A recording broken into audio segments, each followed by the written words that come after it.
Z ꯅ ꯆꯠꯊꯔꯛꯄ ꯈꯣꯡꯖꯪ ꯑꯃ ꯑꯣꯏꯅ ꯑꯩꯈꯣꯏꯒꯤ no NRC no census ꯍꯥꯏꯕꯁꯤꯒꯤ ꯃꯇꯥꯡꯗ ꯖꯦꯅꯔꯦꯜ ꯁ꯭ꯇ꯭ꯔꯥꯏꯛꯁꯨ ꯆꯠꯊꯈ꯭ꯔꯦ ꯑꯗꯨꯕꯨ ꯇꯣꯉꯥꯟ ꯇꯣꯉꯥꯟꯕ ꯃꯍꯩꯔꯣꯏꯁꯤꯡꯗ ꯑꯃꯁꯨꯡ ꯄ꯭ꯔꯖꯥꯁꯤꯡꯗ ꯑꯗꯨꯛꯀꯤ ꯃꯇꯤꯛ ꯖꯦꯅꯔꯦꯜ ꯁ꯭ꯇ꯭ꯔꯥꯏꯛꯁꯤꯅ ꯃꯔꯝ ꯑꯣꯏꯔꯒ ꯑꯗꯨꯝ ꯈꯝ ꯊꯦꯡꯅ ꯑꯋꯥꯕꯃꯛ ꯊꯦꯡꯅꯈꯤꯕꯁꯨ ꯑꯗꯨꯃꯛ ꯂꯩꯔꯦ ꯃꯔꯛꯁꯤꯗ ꯑꯗꯨꯕꯨ ꯆꯠꯊꯔꯛꯂꯤꯕ ꯈꯣꯡꯖꯪ ꯍꯥꯏꯕ ꯇꯥꯔꯦ no NRC no census ꯁꯤꯒꯤ ꯃꯇꯥꯡꯁꯤꯗ ꯑꯩꯈꯣꯏꯒꯤ BJPꯒꯤ MLAꯁꯤꯡ ꯌꯥꯎꯕ ꯇꯤꯝ ꯑꯃꯁꯨ ꯑꯩꯈꯣꯏꯒꯤ ꯗꯦꯜꯂꯤꯗ ꯊꯨꯡꯈꯤꯕꯒꯤ ꯄꯥꯎꯁꯨ ꯑꯗꯨꯃꯛ ꯌꯥꯎꯔꯤ ꯁꯤꯒꯤ ꯃꯇꯥꯡꯁꯤꯗ BJP ꯃꯅꯤꯄꯨꯔ ꯄ꯭ꯔꯗꯦꯁꯀꯤ ꯖꯦꯅꯔꯦꯜ ꯁꯦꯀ꯭ꯔꯦꯇꯔꯤꯁꯨ ꯑꯣꯏꯔꯤꯕ ꯄꯥꯔꯇꯤ ꯑꯁꯤꯒꯤ NRC ꯑꯃꯁꯨꯡ ꯁꯦꯟꯁꯁ ꯀꯃꯤꯇꯤꯒꯤ ꯀꯟꯚꯦꯅꯔ ꯔatan Kumar ꯑꯗꯨꯒ MLA सिंह 𝐀𝐍 ꯔꯘꯨꯃꯅꯤ ꯁꯤꯡ ꯎꯔꯤꯄꯣꯛ ꯈꯣꯡꯕꯥꯟ ꯇꯥꯕꯝ ꯏꯕꯣꯝꯆꯥ ꯁꯤꯡ ꯂꯝꯂꯥꯏ ꯄꯥꯎꯅꯝ ꯄ꯭ꯔꯣꯖꯦꯟ ꯁꯤꯡ ꯋꯥꯡꯖꯤꯡ ꯇꯦꯟꯊꯥ ꯑꯃꯁꯨꯡ ꯇꯣꯡꯕ꯭ꯔꯝ ꯔꯣꯕꯤꯟꯗ꯭ꯔꯣ ꯁꯤꯡ ꯊꯥꯡꯒ ꯑꯍꯥꯟꯕ ꯑꯣꯏꯅ ꯗꯦꯜꯂꯤꯒꯤꯗꯃꯛ ꯏꯝꯐꯥꯜ ꯊꯥꯗꯣꯛꯈꯤꯕ ꯑꯗꯨꯒ ꯑꯃꯨꯛ ꯍꯌꯦꯡꯁꯨ MLA ꯈꯔ ꯗꯦꯜꯂꯤꯒꯤꯗꯃꯛ ꯏꯝꯐꯥꯜ ꯊꯥꯗꯣꯛꯂꯕ ꯌꯥꯏ ꯍꯥꯏꯕ ꯋꯥꯐꯝ ꯑꯁꯤ ꯄꯥꯎ ꯑꯁꯤ ꯑꯗꯨꯃꯛ ꯌꯥꯎꯔꯤ ꯍꯥꯏꯕ ꯇꯥꯔꯦ ꯑꯣꯖꯥ ꯁꯤꯒꯤ ꯃꯇꯥꯡꯁꯤꯗ ꯑꯩꯈꯣꯏꯅ ꯍꯧꯖꯤꯛꯀꯤ ꯄꯥꯜꯂꯤꯕ ꯒꯚꯔꯟꯃꯦꯟꯠꯀꯤ ꯄꯥꯔꯇꯤꯒꯤ ꯁꯥꯏꯠꯇꯒꯤꯁꯨ ꯗꯦꯜꯂꯤꯗ ꯆꯠꯈꯤꯕ ꯋꯥꯐꯝꯁꯦ ꯑꯗꯨꯃꯛ ꯂꯩꯕꯅꯤꯅ ꯃꯌꯥꯝꯅ ꯄꯥꯝꯅꯔꯤꯕ ꯁꯦꯟꯁ ꯍꯥꯏꯕ ꯇꯥꯔꯦ ꯑꯗꯨꯃꯛ ꯐꯥꯎꯕꯤꯔꯒ ꯑꯩꯈꯣꯏꯒꯤ ꯄꯥꯝꯂꯤꯕ ꯄꯥꯟꯗꯝ ꯑꯗꯨꯃꯛ ꯐꯪꯒꯅꯤ ꯍꯥꯏꯕꯒꯤ ꯄꯣꯖꯤꯇꯤቭ ꯑꯦꯛꯁꯄꯦꯛꯇꯦꯁꯟꯗꯣ ꯑꯗꯨꯃꯛ ꯊꯝꯕ ꯌꯥꯔꯤꯕ꯭ꯔꯥ ꯀꯔꯤ ꯋꯥꯐꯝ ꯊꯝꯕꯤꯅꯤꯡꯉꯣ ꯑꯣꯖꯥ ꯍꯣꯏ ꯃꯁꯤ ꯑꯃꯔꯣꯝꯗꯗꯤ ꯃꯤꯌꯥꯝꯒꯤ ꯁꯦꯟꯇꯤꯃꯦꯟ ꯍꯧꯖꯤꯛꯀꯤ ꯃꯤꯌꯥꯝꯒꯤ ꯏꯍꯨꯜ ꯍꯥꯏꯕ ꯇꯥꯔꯦ ꯃꯁꯤ ꯒꯚꯔꯟꯃꯦꯟꯠꯁꯤꯅ ꯁꯨꯈꯪꯕ ꯈꯪꯗꯦ ꯍꯥꯏꯕꯗꯤ ꯌꯥꯗ꯭ꯔꯦ ꯃꯔꯝꯗꯤ ꯑꯩꯈꯣꯏ ꯅꯨꯃꯤꯠ ꯅꯤꯅꯤ ꯕꯟ ꯇꯧꯕꯗꯨ ꯌꯥꯝꯅ ꯄꯤꯁꯐꯨꯜꯂꯤ ꯆꯠꯊꯈ꯭ꯔꯦ ꯑꯗꯨꯒ ꯌꯥꯝꯅ ꯏꯐꯦꯛꯇꯤꯚ ꯑꯣꯏꯕ ꯕꯟ ꯑꯃ ꯑꯣꯏꯈ꯭ꯔꯦ ꯃꯗꯨꯒꯤ ꯃꯃꯥꯡꯗ ꯑꯩꯈꯣꯏꯅ ꯁꯦꯟꯁꯁꯁꯤ ꯇꯧꯕꯤꯒꯅꯣ ꯍꯥꯏꯅ ꯑꯩꯃꯛꯅꯁꯨ ꯗꯤꯁꯀꯁꯟ ꯀꯌꯥꯗ ꯃꯌꯥꯝꯅꯁꯨ ꯌꯥꯝꯅꯁꯨ ꯍꯥꯏꯅꯈ꯭ꯔꯦ ꯑꯗꯨꯒ ꯒꯚꯔꯟꯃꯦꯟꯠꯅꯁꯨ ꯃꯗꯨ ꯃꯤꯌꯥꯝꯒꯤ ꯊꯕꯛ ꯑꯄꯥꯝꯕꯒꯤ ꯃꯇꯨꯡ ꯏꯟꯅ ꯊꯕꯛ ꯇꯧꯅꯤ ꯑꯗꯨꯝ ꯍꯥꯏ ꯑꯗ ꯁꯦꯟꯁꯁꯀꯤ ꯄ꯭ꯔꯣꯁꯦꯁꯇꯨꯗꯤ ꯂꯦꯞꯄ ꯂꯩꯇꯅ ꯁꯨꯝ ꯆꯪꯁꯤꯜꯂꯛꯄ ꯍꯥꯏꯕ ꯇꯥꯔꯦꯅꯦ ꯑꯗꯨꯅ ꯍꯥꯏꯔꯤꯕꯗꯨꯅ ꯁꯨꯝ ꯍꯦꯟꯖꯜꯂꯛꯄꯗꯒꯤ ꯌꯥꯔꯛꯇꯗꯅ ꯉꯁꯥꯏꯒꯤ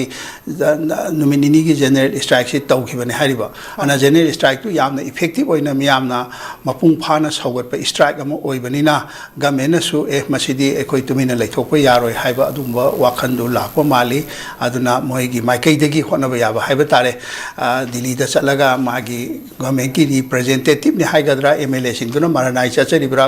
ꯃꯗꯨꯗꯤ ꯑꯩꯈꯣꯏ ꯆꯞ ꯆꯥꯅ ꯈꯪꯕ ꯉꯝꯗ꯭ꯔꯦ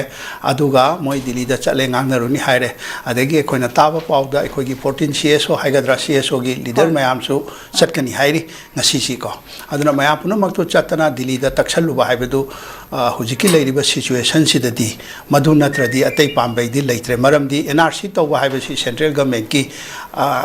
ꯑꯌꯥꯕ ꯌꯥꯎꯔꯒ ꯁꯦꯟꯇ꯭ꯔꯦꯜ ꯒꯚꯔꯟꯃꯦꯟꯠꯅ ꯂꯧꯈꯠꯀꯗꯕ ꯊꯧꯔꯥꯡ ꯑꯃꯅꯦꯕ ꯑꯗꯨꯅ ꯃꯣꯏꯒ ꯂꯣꯏꯅꯅ ꯀꯣꯑꯣꯔꯗꯤꯅꯦꯁꯟ ꯇꯧꯗ꯭ꯔꯒꯗꯤ ꯉꯝꯃꯣꯏ ꯏꯚꯟ ꯁꯦꯟꯁꯁ ꯍꯥꯏꯕꯁꯤꯁꯨ ꯁꯦꯟꯇ꯭ꯔꯦꯜ ꯒꯚꯔꯟꯃꯦꯟꯠꯅ ꯂꯧꯈꯠꯂꯛꯄ ꯊꯧꯔꯥꯡꯅꯤ ꯃꯁꯤ ꯁ꯭ꯇꯦꯠ ꯒꯚꯔꯟꯃꯦꯟꯠꯅ ꯃꯊꯟꯗꯅ ꯇꯧꯕ ꯌꯥꯕ ꯄꯣꯠꯇꯤ ꯅꯠꯇꯦ ꯍꯥꯏꯔꯤꯕ ꯑꯗꯨꯅ ꯍꯧꯖꯤꯛ ꯂꯩꯔꯤꯕ ꯁꯤꯆꯨꯋꯦꯁꯟꯁꯤꯗ ꯉꯁꯥꯏꯒꯤ ꯑꯩꯈꯣꯏꯒꯤ ꯃꯅꯤꯄꯨꯔꯒꯤ ꯃꯤꯌꯥꯝꯒꯤ ꯑꯄꯥꯝꯕꯁꯤ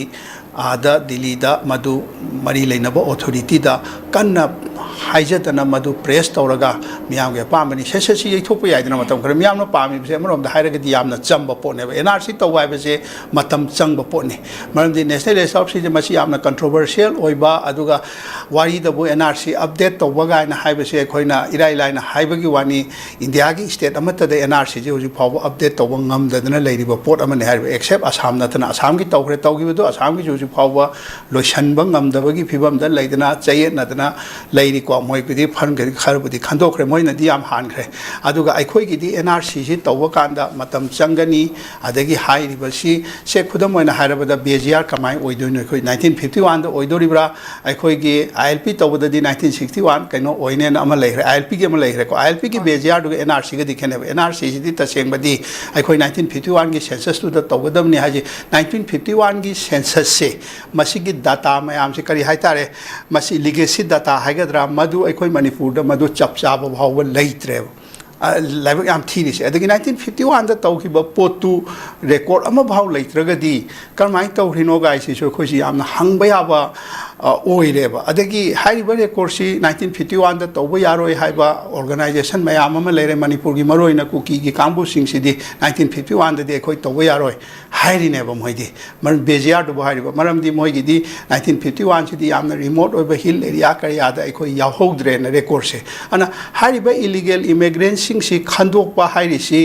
एनआरसी न तौगदबनि हाइरिबसि चुम्मेबा अदु तौबदबु एनआरसी की प्रोसेस तो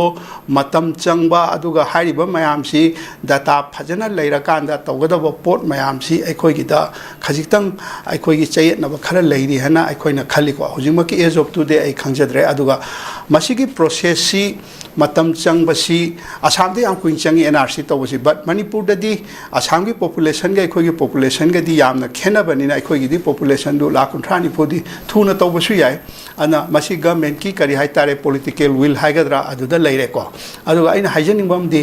हाइरिबो प्रोसेस सी मयाम सी मतम चंगे चंगसनु चंगोय तोक्सनु मणिपुर द लेरिबा इलीगल इमिग्रेंट सिंग सी